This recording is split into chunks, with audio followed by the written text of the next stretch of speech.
بسم الله الرحمن الرحيم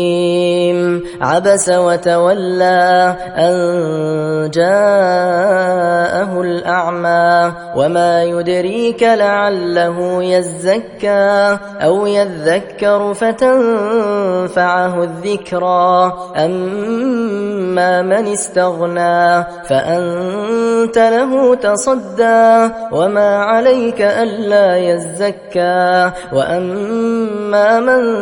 جاءك يسعى وهو يخشى فأنت عنه تلهى كلا إنها تذكرة فمن شاء ذكره في صحف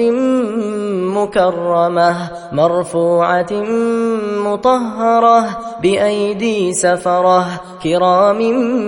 بررة قتل الإنسان ما أكفره من أي شيء خلقه من نطفة خلقه فقدره ثم السبيل يسره ثم أماته فأقبره ثم إذا شاء أنشره كلا لما يقض ما أمره فلينظر الإنسان إلى طعامه أنا صببنا الماء صبا ثم شققنا الأرض شقا فأنبتنا فيها حبا وعنبا وقضبا وزيتونا ونخلا وحدائق غلبا وفاكهة وأبا متاعا لكم ولأنعامكم فإذا جاءت الصاخة